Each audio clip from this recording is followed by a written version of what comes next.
আজকে একটা soft boiler রান্নাম দেখতেও পাররা। তো ফার্স্টে আমি পরিমাণ মতো তেল অলরেডি ডাইলা রাখি লিছি হান্ডির মধ্যে। আমি আমার পরিমাণে আমার বাসার জেলা কুকিং করি, ওলা আপনারা লগে ফার্স্টে শেয়ার করলাম। আশা করি বালা পাইবা। আর যারা একটি রিকোয়েস্ট করেন আফা তোমার রেসিপি দেখতাম চাই, তারা লাগে ভিডিও। তো ফার্স্টে দেখতে পাররা ফাঁসফুরন আর শুকনা মরিচ আট করছি। আর যারা বালা লাগে না আমার ভিডিও ইগনোর করতে পারবা, আমি মাইন্ড করি না।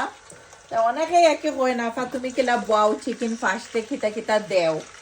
আর যেহেতু আমার হোমমেড খানি আর আমি কিলা বয় ওলা দেখাইলাম। তো আদা রসুনের লগে পেঁয়াজ আট করে দিলাম। এখানে একটা আস্তা বড় একটা সফট বয়লার আমি পুরাও রাখছি না, একবারে আমি রান্ধি বেলায় একটা রান্ধিলাই। আমার ছেলে মেয়েটার পছন্দ চিকেনের মাংস সফট বয়লারের। আদা রসুন অলরেডি জানরা সবাই ধীরে ধীরে মেল্ট হয়ে যাব। আর পেঁয়াজটা হালকা একটু ব্রাউন ও অসুবিধা নাই, সুন্দর করে নিচে উপরে করে মিক্স করা, বেশি একটা ব্রাউন করা লাগতো না। অলরেডি চিকেন কুক হইতে আর কি যত সময় লাগবো। তো চিকেনটা আমি সফট বয়লারে ফুইরা সপ্তাকি কারি সাইজ হইরা আনি লিছি একবারে। দেখতেও পড়া দুইয়া সুন্দর হইরা কতবারও দুইছি। আর এখন আমি আট ভরে লিমো সপ্তাহ।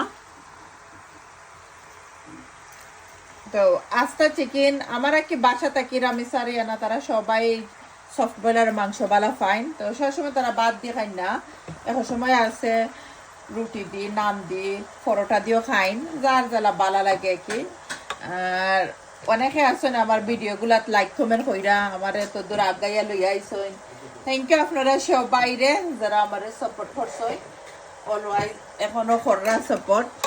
আর এখন আমি সুন্দর কইরা নিচে উপরে কইরা মিক্স করে দিলাম, দেখতে উপররা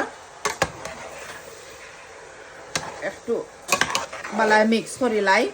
আর এই চিকেন রে একদম আমি আনা ফাইনে খসাইয়া বুনা করবো। আর এই চিকেন আনা ফাইনে খসাইয়া বুনা করবো যেনে এটা মিডিয়াম আগুনও জাল দিমু। ফার্স্ট বেশি পাওয়ারফুল আগুনও জাল দিলে চিকেনটাকে কোনো পানি বাড়ইতো না। আর মিডিয়াম আগুনও জাল দিলে চিকেনটাকেও পানি বাড়ইব। তো উনি শুক্র করা শেষ। এখন আমি পুরা আমি সব জাতের গরম মশলার পাউডার দিই। আর অক্সিজেন খালি তেজপাতা দিমো, ডালচিনি আর 2 স্টার দিলাম দেখতে পারা। এগুলো আমি তুলি লিমো। আমার বাচ্চাটাই কেউটা গরম মশলা বেশি বালা পাই না খামরো করতে, আমি সব তার পাউডার সবসময় অলওয়াইজ আড হরে লাই আর কি। আর আপনারা চাইলে আপনারা বাসার থাকলে আমার কাছে আসি কি তুরা নাইস একটা ফ্লেভার দিতে কইরা একটু হালকা পেঁয়াজের ডুঙ্গি আড করছি।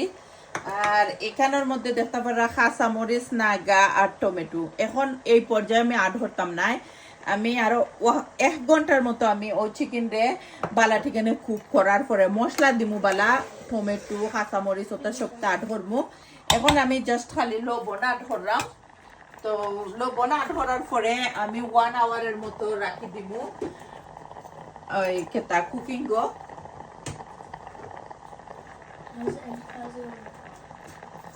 1 আওয়ারের মতো কুকিং করে রাখি দিব কি। অনেক বাফা যে তো লবণ দিছ দেখতে লাগে ক্যামেরাত, বাট আমার এখানে আস্তা একটা চিকেন তে আমি কি পরিমাণ হয়ে গেছে রানতে রানতে কতখান লবণ দিতাম। লবণ দি থিতা বানাইয়া তো আর খাইতাম না, এটা সবাই জানোই। তো একটা পরিমাণ হয়ে যায় যারা রান্ধে। আর এমনি ক্যামেরার মধ্যে অনেক সময় বেশি দেখা যায়, আশা করি বুঝতে পারছেন। আর সেকেন্ড স্টেপ যেটা কি মশলা দিমু 1 ঘন্টা পরে। তো ও ভিডিও দেখুন জানো। আর যারা আমার ইউটিউব চ্যানেলটাকে দেখরা প্লিজ সাবস্ক্রাইব করবা। Thank you everyone.